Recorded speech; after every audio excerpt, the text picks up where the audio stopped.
So everybody, we've got stickers! The official It's Raining Monkeys Ko-Fi is live, and as of the start of INVICTUsCon 2026, you can order yourself a Sad John sticker from the link down below. Then leaf subsides to leaf, so Eden sank to grief, so dawn goes down to day. Nothing gold can stay. Nothing gold can stay. Oh yeah, it's all coming together. Prelude is the second of the between-season episodes named after ironic musical terms, and this one takes us to a confession booth where Larson is committing only his, 8th sacrilegious act of the day by using a holy place of sanctuary to contact a hired killer. Somebody needs to get Oscar on this guy. He done do all that Catholic guilt real fast. Speaking of Oscar, I'm holding back a crash out right now because this season has the best lineup of characters, oh my god. And every single one of them deserves their time to shine. And I also only have 2 arms still, and I can't draw fast enough to make a video like this come out in just 1 month, so I'm going to split it up into quadrants. At least that's the plan right now. And so I present to you Quadrant 1.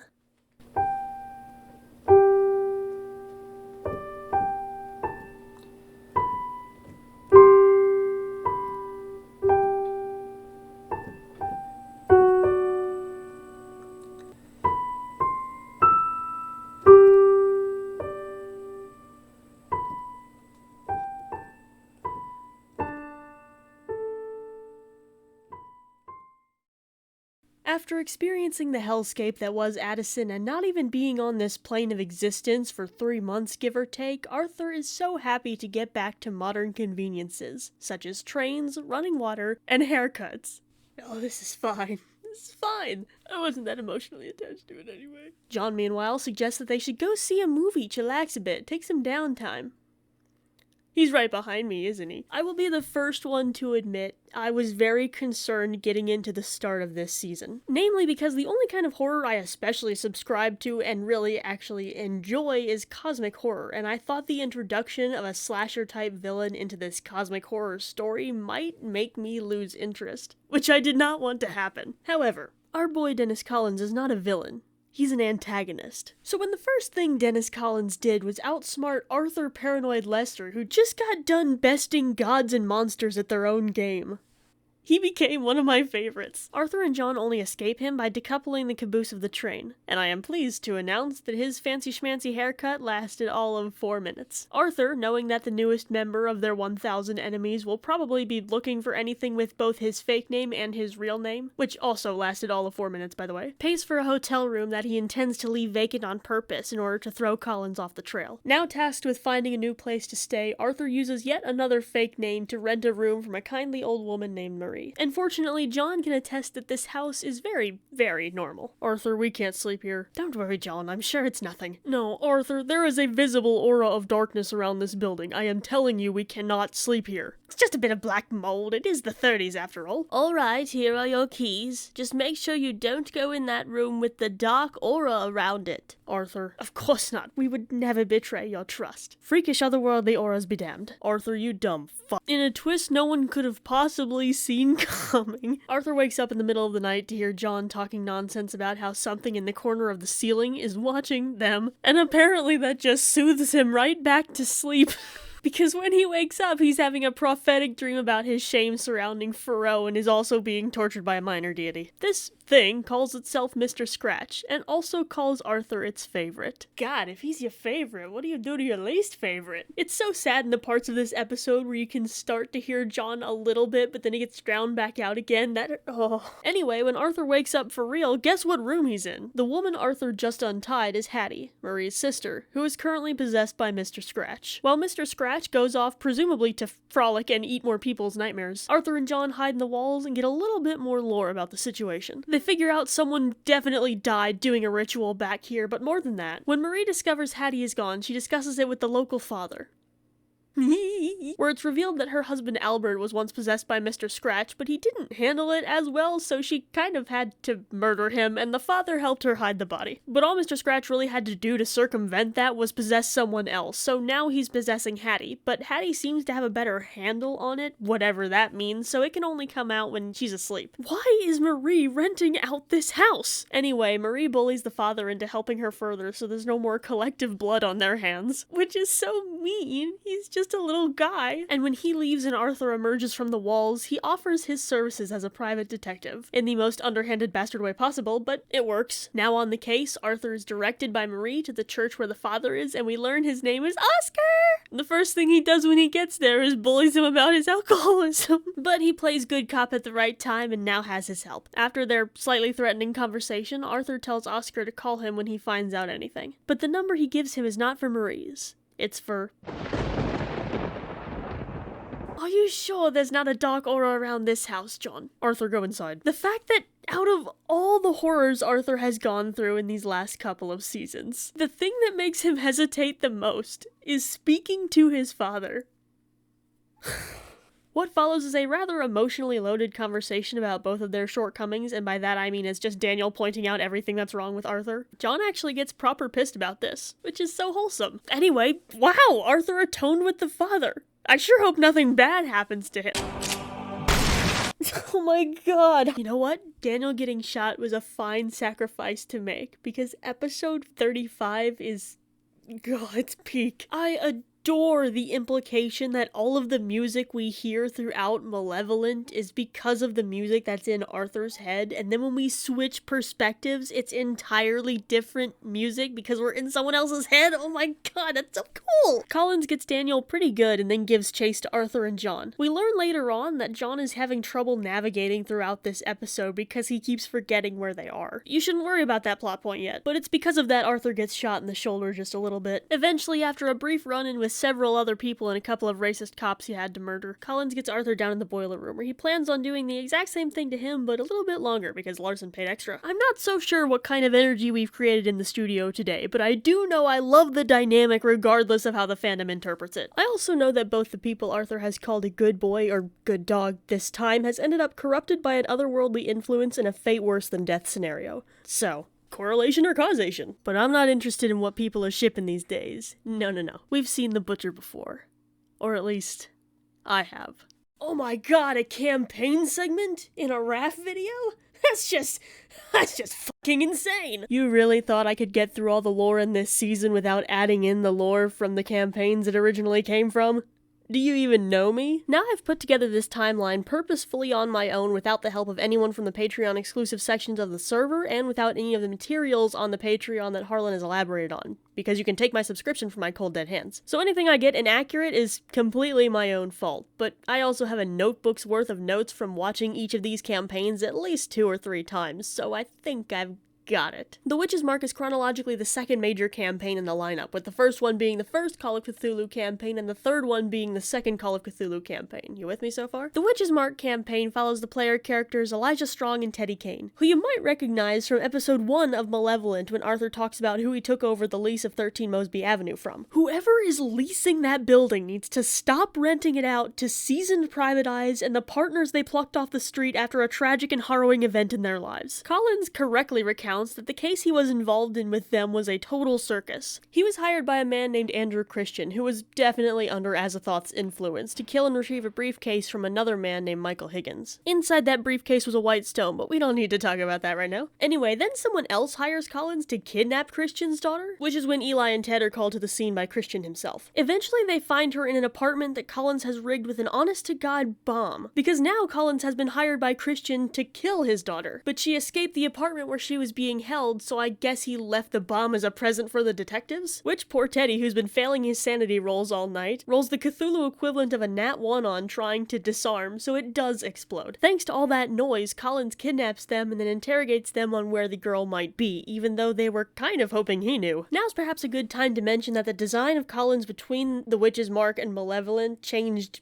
drastically, which I'm assuming is how he was comfortably able to sit on someone's lap while he was torturing Teddy and Elijah. You heard that right. Here's the timestamp, here's the quote. I had to make sure I didn't hallucinate that. Of all the characters I thought would trigger my Satoru Gojo synapses to go off, I didn't think it would be Dennis Collins the Butcher. Anyway, Teddy is burned at the stake by an unrelated cult, Christian's daughter dies, Eli kills Christian, and then Collins admits that he killed Eli in his cell, which alarms Arthur because he was under the impression that Eli dispatched himself, which was the official cause of death. Any Whizzle, Art's about to lose a couple of fingers, but then he's saved by Larson telling Butcher that he's got a couple loose ends he needs to fix first. Turns out Daniel survived because someone on the other end of the phone line heard gunshots and called the police. God, Oscar, you're an angel! So Butcher dips, but he tells Arthur to just hang tight for a second because Larson's gonna be there soon and he's gonna do worse things to him than the guy called the Butcher ever could have dreamed of. Which again is apparently soothing enough to get Arthur to go right to sleep, helpfully letting his third biggest problem know his exact location.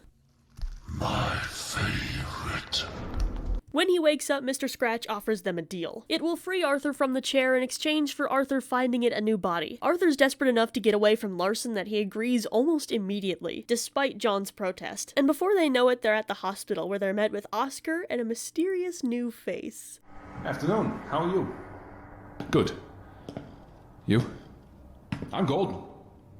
No, not yet. I've got to hold it in. The new guy is Detective Noel Finley, who's more than happy to help Arthur take down Collins. During a very tense confrontation with Collins, he demands to know how many people Arthur has killed that makes him think he's so innocent and undeserving of the death he's trying to avoid. To which Arthur replies, quote, I don't know, 7 maybe? And then Arthur reminds him that his dad doesn't love him. Anyway, apparently that was quite charming of him, because after Oscar whacks Collins and the boys in blue get him out of there, Daniel calls him son, Oscar wants to be his friend, and Noel says they should go get coffee sometime. And John is really pissed off. John's memory and overall cognitive ability to remember where they are and recognize the people around them that they already know has gotten progressively worse the longer they've stayed in New York. And he's not happy with the idea of Arthur thinking he needs to rely on anyone other than him to help them get around. Because damn, he's the eyes. That's the only thing he's got going for him. I have no proof of this, but I suspect the reason John is acting so cagey and feels so threatened by Arthur needing people other than him is that he doesn't want to be alone again. Which makes me suspect that he's thinking something similar to what I originally thought when we got to this point in the story. Because he's not focusing on getting Arthur to the Order of the Fallen Star fast enough, Cain is starting to pull him away. And he does not want to admit to himself that the Dark World is still a very real possibility he could go back to at any given time. Whenever a mad god just kind of feels like sending him back there. But that's not quite what's happening. Anyway, in spite of this mutual disagreement, John does acknowledge that getting Noel to help them with the Order of the Fallen Star would probably be a good idea. So they run off for their coffee date. Arthur and Noel exchange pleasantries. The detective agrees to keep a lookout for things related to the Order of the Fallen Star. He skips off to book the Butcher, and with that, we're done with the first segment. Regretfully, I haven't done much with the Butcher's design outside of what most everyone else in the fandom agrees he looks like. But I did give him long hair. This might seem like a pretty long segment for just a quadrant when we've already gone over half the season, but nothing. Just trust me.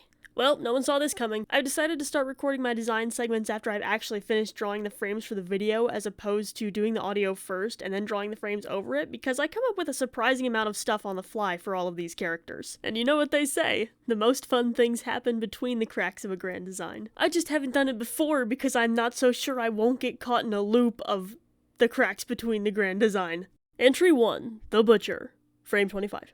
The first thing I noticed when I started drawing Collins is that I made him look adorable. If drawing a distinct and semi-realistic human being is my weakness, then drawing distinct and semi-realistic older men is my kryptonite. So, I gave him long hair. Almost immediately. Which did not necessarily solve the problem, but did make him look a little less like Santa Claus. Entry 2, Marie, frame 32. Now, it may surprise you to learn, I'm more of an auditory person than I am a visual person. I'm obviously still a visual person, but whenever I hear a character's voice, I don't necessarily attach it to a body right away. I, of course, have a general idea of the form that they take, but if you ask me to describe any of the details, it'd be sort of like describing a dream. It doesn't exactly work. So when I get deep enough into their character where I actually do want to start deciding on some of the details, usually my brain automatically assigns them some sort of character, Which is funny because it's often not a human being and not from something that is even slightly closely related to the podcast. I bring this up now because it's usually what happens for characters who I haven't seen drawn yet or haven't attempted to design myself yet, and that applies to Marie right now. And the character my subconscious chose for Marie was Mrs. Babka from Lackadaisy, so I pretty much ripped her entire design from there. Also, if you were wondering, yes, I based Uncle on Schlatt. You're welcome! Entry 3. Mr. Scratch. Frame 45. Before we knew that Mr. Scratch was a fragment of Lilith, spoiler alert, I imagined him as the Pokemon Sableye, but like, worse. Having said all that, I have genuinely no idea how I decided Scratch would instead be some sort of amorphous shadow with claws and a Candle Cove smile. But it seems appropriate. The scene where Mr. Scratch reveals himself to John partially is also the one where I decided that John's speech bubbles would get a little bit more fuzzy when he starts to lose his grip. So it's almost like Yellow's or the King's, but it's a little bit more hesitant. I also try and make the way I actually write the words in those bubbles be expressive of how the character is talking, which might make it a little less legible at times, sorry about that, but I really like the look of it. I might have a couple other speech bubble rules, but those aren't quite relevant yet. That reminds me, since the beginning of listening to this podcast, I always thought it was so clever how Harlan was able to almost translate what Lovecraft characters are, albeit jokingly known for, which is overly describing something horrifying, or trying to describe it, into the podcast by having John describe stuff almost the exact same way, but admittedly better and more scary. It's so freaking cool, man! And it was possibly unintentional because Harlan has said he hasn't really read much of Lovecraft, but I don't know, I just thought it was a cool connection to the original text. My realization of that connection just got better and better as the seasons went on because it turns out Arthur being blind is kind of an advantage when you can see things that can drive you mad, and I thought that was just... that's so fucking cool. And John the God being put in the position where he has to describe these eldritch monstrosities that are supposed to be normal to him, maybe even beneath him, but through the eyes of a human are so much more terrifying that he can't even describe it because that's what humans feel like. Ugh! How do you do it? Not even mentioning that the medium itself is entirely auditory, so we're just like Arthur in that even we don't know what John is seeing. This podcast is just... oh my god, it's like the best thing ever. You may also have noticed that Arthur's hair got longer after the nightmare sequence with Scratch. Because... I've got a reason, we'll just talk about it in Season 5, where multiple gods being in Arthur's head becomes somewhat more relevant. Entry 4. Firearms. Frame 95. I had way too much fun going down a spiral of what firearm exactly the butcher would carry around, so we'll just skip over the afternoon-long research montage. It's the Stevens Model 311 riot. I wish I could say that I did extensive research and knew about this firearm already, but really I just read the Wikipedia article and it locked in, it was over. Originally manufactured as the Springfield 5000 in 1920, this baby is equipped with light recoil, lightweight, and being very good in confined spaces, which apparently made it very popular with the detectives at the New York City Police Department. Which I personally find quite interesting because I was under the impression that side-by-side shotguns were traditionally used for hunting small game, not for cops, but to each their own. Now listen, admittedly this is not the most accurate choice for him to have because he is definitely cocking his gun. But you can only either have break action or pump action, and I chose break action because in my opinion that evokes the image of Fox Hunter more. Collins does not need a trench sweeper. That is too much. Having said all that, I just looked up a video of someone actually shooting a Winchester Model 1897, and it sounds exactly like the gun he had, which I really should have guessed considering Roland had a Colt 45, aka a 1911, which is one of the most infamous pistols if I am not mistaken, and the trench sweeper is kind of like that. But in spite of that, I still like the look of the side-by-side shotgun, and I am not redrawing all those frames. Entry 5. The King in Red. Frame 100. Major spoilers for the finale of Malevolent Blackstone. This frame was the first time I'd ever tried to render the King in Red, and it went pretty well for a first pass if I do say so myself. Now that Yellow had gained his mask, I didn't exactly want him to just drop it right away, so I decided it would split in the middle like people's jaws do when Azathoth takes control of them. Something his humanity symbolically being shattered because his mask was broken. I made his cloak tattered, the horn on his mask more swirly like Kane's hair, and gave him all the prongs on his crown back but in the shape of Azathoth's star. I also used a red that's distinct from Kane's, which you can actually tell by the hex codes. I keep track of them Scott Cawthon style most of the time. And in the same frame, you're also getting a little peek of how I design people when they go to the Dark World, which we might see more of later. Sorry, John. I was a little concerned when the smile I used on King for Azathoth was the same as the smile I used for Mr. Scratch, but I like the look of it, so I'll come up with some sort of reason why that is later. Entry 6, The Witch's Mark. Frame 109. Whenever I have to design characters from one of the campaigns that Harlan has run, I always do it a combination of what the actual person looks like and what they've chosen to be on their character profile. This is so they have more recognizable variety in my style, and I'm also free to add in some other things that I think of when I think of how they look. I sort of envision Ted and Eli similar to Parker and Arthur, at least in terms of general proportions, but this time around I made Eli the taller one because it seemed right with him being older and having almost a paternal relationship with Ted across the story. And because I didn't have the heart to break the streak of Collins taking down people a foot taller than him. I also like to consider what actually happened with the gameplay mechanics. For example, Teddy is slightly disheveled all the time because he's constantly failing his sanity rolls in the campaign itself. Entry 7, Mr. Scratch Part 2. Frame 134.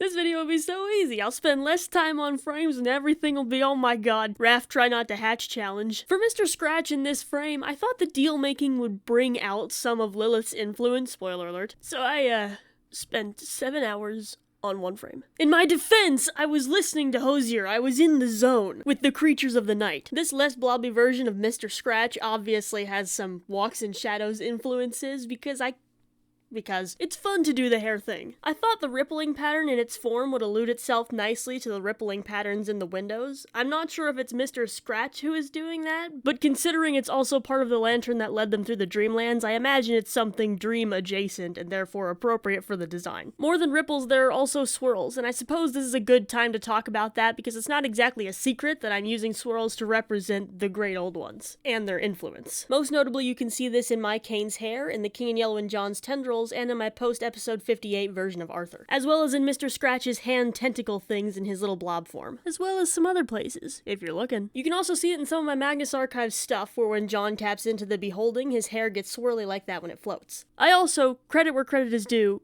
entirely stole the idea of Kane's hair having swirls from Growing Dark. And while we're on the subject, I don't know if I did this on purpose, but my Kane looks very similar to Lockel's. Lockel? Lockgackle. Lock.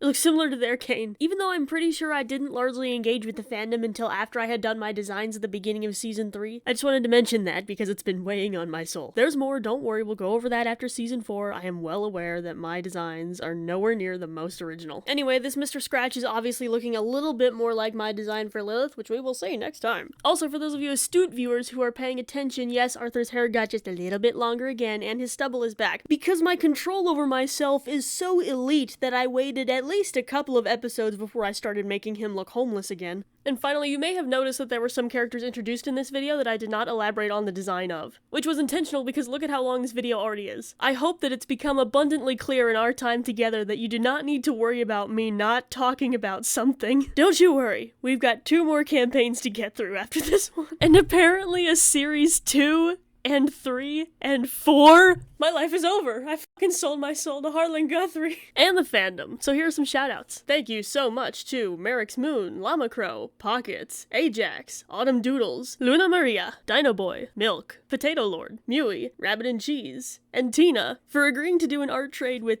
me, especially in the wake of INVICTUscon and life in general. It really means a lot. You can see most of those on my Tumblr, by the way. Speaking of INVICTUscon, thank you so much to Ren, Ash, Harlan, Joe for making that possible. That was really fun. At least I imagine it will be. I haven't actually done it yet, but I'm sure this video will come out after the fact, and I personally have no doubts. Shout out to Haunty, they write like a fanfic or something? I don't know, I've heard it's fine. And thank you to Pepper and Scar who listened to all of Malevolent just for me. Pepper, not Peppers, that's 2 different people. Back to general shoutouts, thank you all so much for like over 5K. I think I went over that in the last video, but it's even more now. My subscriber count keeps rising and I'm scared. And as always, thank you so much to my friends and family for their near constant support of my shenanigans. The end of March was kind of brutal, shall we say, and you guys make getting through it easier. I am looking to upload more frequently and perhaps expand my horizons. I've got some things other than Malevolent I'd like to talk about, and I've also got some ideas for like art tutorials and stuff, so what do you, the viewer, want to see from me? Leave a comment down below. Like, share, subscribe, follow, heart, TikTok, and Facebook. Do people still use Facebook? And if I don't see ya, good afternoon, good evening, and good night. Merrick says, "Hi Guthries. Hope you've had a stellar week. I know I have. Could I please ask for a message from the boys to my friends Haunty and Raph? Just something motivational, telling them to lock in this weekend. As usual, appreciate you guys and everything you do, making my night." Haunty, you're awesome. Raph, you're a wonderful person.